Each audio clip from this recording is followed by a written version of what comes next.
হঠাৎ আকাশে মেঘ জমে নেমে আসে ঝুম বৃষ্টি, আবার কখনো কখনো ঘুরে ঘুরে বৃষ্টির সাথে বাতাস। বৃষ্টি শেষে আবারও দেখা দেয় সূর্যের, তার সাথে প্রকৃতিতে নেমে আসে তীব্র গরম।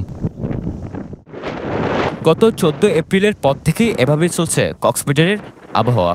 বেশিরভাগ সময় গভীর রাতে এবং ভোর সকালে হয়েছে বৃষ্টি, কিন্তু গত শনিবার ভোর থেকে টানা 11টা পর্যন্ত ছিল বৃষ্টিপাত।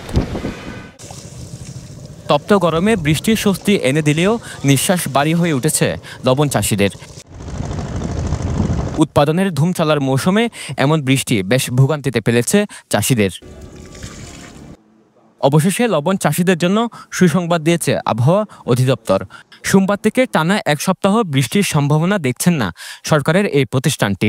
তবে দুঃসংবাদ হলো এই সময়ে প্রচণ্ড গরম পড়তে পারে কক্সবাজার অঞ্চলে। সমুদ্রের গর্জনে ভিন্ন স্বাদের সামুদ্রিক খাবারের ভরপুর আয়োজন উপভোগ করতে আজই চলে আসুন প্যাসিফিক বিচ লাউঞ্জ ক্যাফে কক্সবাজারে, যেখানে 34 ডিগ্রি সেলসিয়াস ছাড়িয়ে যাওয়ার আশঙ্কা দেখছেন এই কর্মকর্তা। সকাল থেকে এখন পর্যন্ত রেকর্ড করা হয়েছে। গতকালকেও 40 মিলিমিটারের মতো ছিল, তার আগের দিনে ওইরকম 30 মিলিমিটারের মতো ছিল। তো গত কয়েকদিন বৃষ্টিপাত হয়েছে, আজকে রাত্রেও কিছু বৃষ্টিপাত আছে এবং কালকে থেকে তাপমাত্রা বাড়বে। বৃষ্টিপাতটা একদম হয়তো আগামী 4-5 দিন, আজকে রাত্রের পরে 4-5 দিন ড্রাই ওয়েদার বিরাজ করতে পারে। সেক্ষেত্রে তাপমাত্রাটা বাড়বে, তাপমাত্রা 34-35 কিংবা এর বেশিও হতে পারে।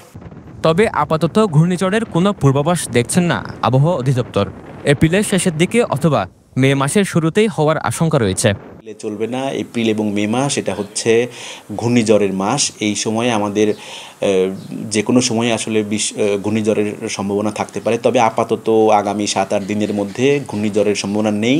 7-8 দিন পরে যদি ঘূর্ণিঝড়ের প্রাথমিক যে অবস্থা যেটা হয়, যদি হয়, সেক্ষেত্রে আমি সংশ্লিষ্ট দপ্তর, গণমাধ্যম সবাইকে আমি জানানোর চেষ্টা করব। এদিকে থেমে থেমে বৃষ্টি হওয়ায় কক্সবাজারে লবণ উৎপাদন ব্যাহত হয়েছে। তবে আগামী 1 সপ্তাহ বৃষ্টি না হওয়ার খবরে লবণ চাষিদের মাঠ ছেড়ে না যাওয়ার পরামর্শ দিয়েছেন কক্সবাজার লবণ শিল্প উন্নয়ন বিসিকের উপমহাব্যবস্থাপক মোহাম্মদ জাফর ইকবাল ভূঁইয়া।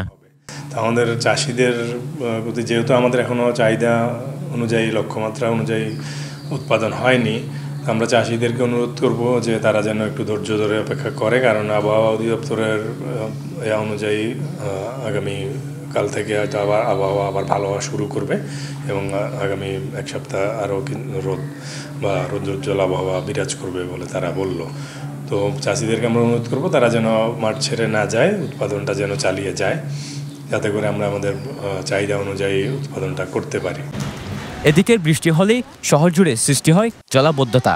শহরে ড্রেনেজ ব্যবস্থা অচল অবস্থার কারণে সামান্য বৃষ্টিতে পানির নিচে তলিয়ে যায় গুরুত্বপূর্ণ সড়কগুলো পরিণত হয় নদীতে, জমে যায় হাঁটু সমান পানি আর আবর্জনা, যার ফলে দুর্ভোগের সীমা থাকে না শহরবাসীর। সরোয়ার সাকিব, পেনুয়া নিউজ।